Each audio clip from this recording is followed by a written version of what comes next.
Assalamualaikum warahmatullahi wabarakatuh. Kenalkan, kami dari kelompok 4. Nama Vicky Setiawan, Ica Salama, Ica Amalia. Pandangan psikologi kognitif tentang belajar.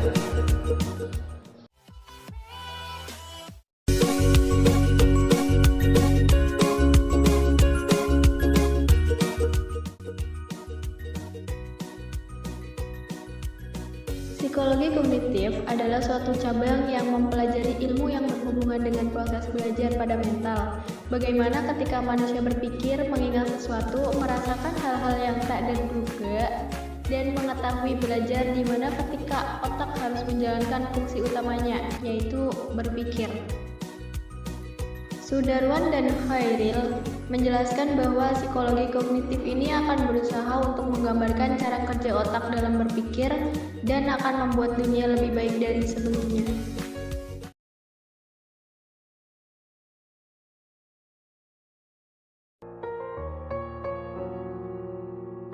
Psikologi kognitif membahas tentang persepsi terhadap apa yang telah kita baca atau informasi, apa yang telah kita dapat atau membaca pertanyaan, membahas tentang pemahaman pada informasi yang kita dapat atau memahami inti dari pertanyaan, membahas tentang alur pada pikiran kita atau menentukan mengetahui jawaban atau tidak, dan yang terakhir membahas tentang formulasi atau jawaban apa yang akan kita keluarkan.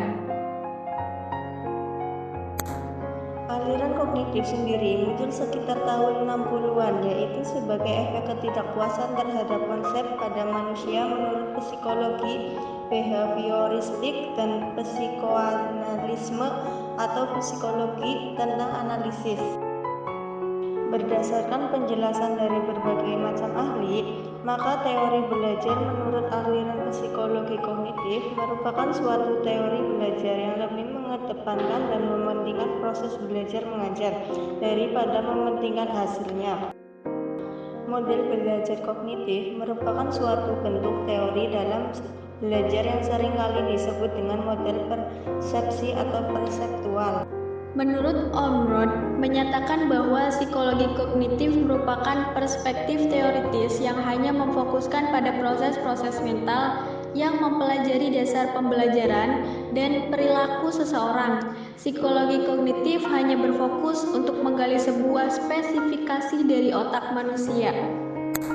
Aliran kognitif merupakan suatu proses dalam mental yang aktif berfungsi untuk mencapai, mengingat suatu hal, dan menggunakan pengetahuan yang diperoleh, maka suatu hal tersebut tidak dapat diukur dari proses mentalnya.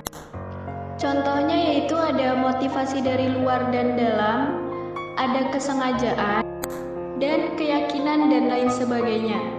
Jadi, bisa disimpulkan bahwa psikologi kognitif merupakan suatu cabang ilmu yang mempelajari tentang proses-proses mental yang sedang aktif untuk memperoleh sebuah informasi yang akhirnya akan mengubah tingkah laku seseorang.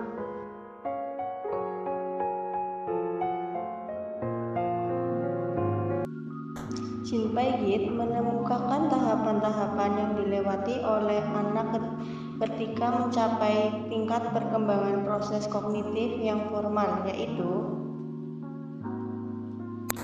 yang pertama, tahapan sensori motor saat usia 0-2 tahun. Pada tahapan ini, pengalaman yang didapatkan lewat perubahan fisik untuk gerakan anggota-anggota tubuh dan juga sensori sebagai koordinasi antara alat-alat indera yang bersatu. Artinya, dalam setiap objek ada. Apabila ada penglihatan selanjutnya akan berusaha menemukan objek asalnya, kemudian akan hilang dari pandangannya. Contohnya, anak mulai bisa meniru suara kendaraan, suara hewan, dan lain sebagainya. Pada usia ini, gerakan tubuh anak yang akan berkoordinasi dengan alat inderanya. Yang kedua, tahapan praoperasi saat usia 2-6 tahun. Untuk istilah praoperasi pada tahap ini merupakan berupa tindakan atau tingkah laku yang kognitif. Tahapan ini biasanya juga disebut tahapan pengorganisasian seperti mengklarifikasikan sekelompok objek yang diamati atau menata barang-barang menurut aturan tertentu dan mengurutkan bilangan. Yang ketiga, tahapan operasi konkret saat usia 6-12 tahun. Tahapan ini umumnya anak sudah memasuki bangku sekolah dasar dan akan dapat memahami operasi secara logis melalui bantuan berupa benda-benda yang telah konkret. Sudah mampu mengklarifikasikan sesuatu, mampu memandang sesuatu yang objektif. Yang keempat itu ada tahapan operasi formal saat usia 12 tahun ke atas. Tahapan ini adalah tahap akhir dari perkembangan kognitif. Anak secara kualitas anak sudah mampu menalarkan sesuatu dengan menggunakan hal-hal yang sulit dijelaskan atau abstrak. Contohnya yaitu memberikan gambar pohon dengan jumlah yang berbeda-beda, memberikan bentuk pohon pendek dan tinggi, dan sudah pandai dalam menghitung atau mengukur sesuatu. Ada 3 prinsip utama untuk pembelajaran yang dikembangkan oleh Piaget, yaitu ada belajar dengan aktif, belajar melalui interaksi sosial, dan belajar melalui pengalaman diri sendiri. Belajar dengan aktif yaitu proses pembentukan merupakan proses aktif karena dapat mengetahui suatu pengetahuan yang telah terbentuk dari subjek belajar itu sendiri. Untuk dapat membantu perkembangan kognitif pada anak sangat diperlukan diciptakan kondisi di mana anak dapat belajar sendiri, misalnya membandingkan apa yang ditemukan sendiri dengan apa yang telah ditemukan temannya, mencari jawaban sendiri untuk pertanyaan, dan masih banyak lagi. Belajar melalui interaksi sosial yaitu belajar yang memerlukan suasana yang bisa menciptakan terjadi interaksi di antara subjek dari belajar. Menurut Piaget, belajar secara bersama-sama baik dengan teman yang sebaya ataupun dengan orang dewasa dapat membantu perkembangan kognitif pada anak. Adapun belajar melalui pengalaman sendiri yaitu belajar dengan menggunakan pengalaman yang nyata akan membuat perkembangan kognitif anak akan jauh lebih mudah daripada hanya menggunakan sebuah bahasa untuk berkomunikasi dengan orang lain.